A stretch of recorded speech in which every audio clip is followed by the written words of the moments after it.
Аманат партиясының жер аманаты жобасы аясында заңсыз жекешелендірілген немесе пайдаланылмай жатқан ауыл шаруашылығы мақсатындағы және жайылымдық жерлер мемлекет меншігіне қайтарылуда. Бұл бағытта Бөрлі ауданында жұмыс қарқынды жүруде. Биыл 12 мың гектарға жуық жер мемлекетке берілген, партияның өзге де жобалары нәтижелі жүзеге асып келеді. Аманат партиясы ауылдың әлеуметтік жағдайын жақсарту, шаруашылығын қолдау мемлекеттің алдында тұрған стратегиялық міндеттердің бірегейі деп санайды. Сондықтан биыл бірнеше жобаны қолға алды. Атап айтсақ, ауыл аманаты жобасы аясында 40 адам 2,5% жеңілдікпен несие алуға өтініш берген. Бүгінгі күні оның 34-і 284 миллион теңге қолдау қаржы алған. Жер аманаты бойынша да жұмыстар қарқынды жүруде. Жоспар бойынша біздерде 5500 гектар жерді мемлекеттік меншігіне қайтару керек еді. Біздің енді комиссиямыз, жер аманаты комиссиямыз одан көбірек 10 мыңның үстіне қарай шығардық. Қазіргі таңда жылдың аяғына шейін 12 мың гектар жерді мемлекет меншігіне қайтарамыз. Ол қайтарылған жерлерді көбінесе бізде егістік жерлер. Мына біздің Бөрлі ауданымыз егістік өлке. Жер алам дейтін кісілерге біз егіс егуге, мал шаруашылығынан гөрі егіс егуге шақырамыз. Себебі неге? Бау-бақша егуге, жаңағы суармалы бау-бақшалар егілсе, ол осы жерде біздің халқымыз саны бар.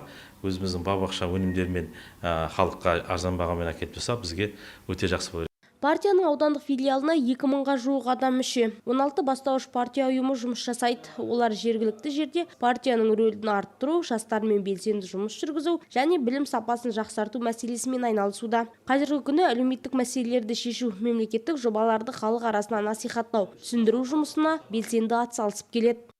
Жаңағы аз қамтылған отбасы, көп балалы отбасылар, мүмкіндігі шектеулі мүгедек жандардың тарапынан біраз ұсыныстар, сұраныстар түсіп жатады бізге. Көмек ретін сұрап, қолдау сұрап деген сияқты.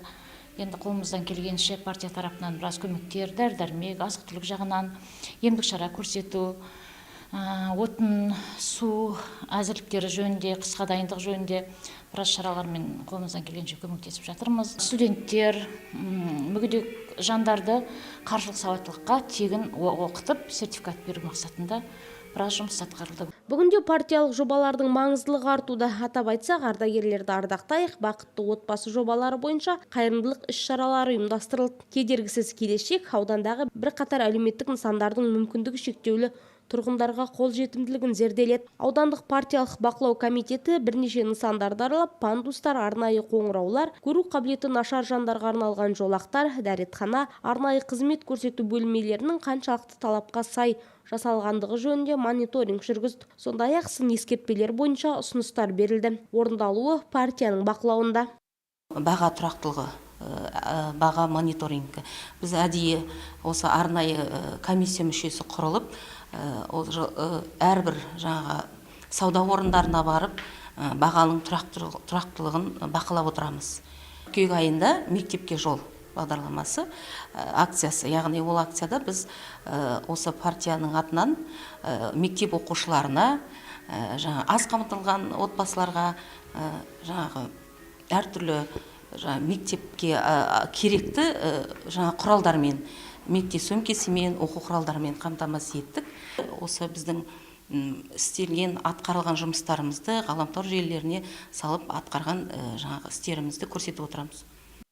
Жыл басынан бері қоғамдық қабылдау арқылы 83 азаматтың мәселесі тыңдалып, оның 62-сі оң шешімін тапқан. Ажаргүл Әлиева, Ербол Меңдіғалиев, Саид Самиғолла, Ақжайық ақпарат.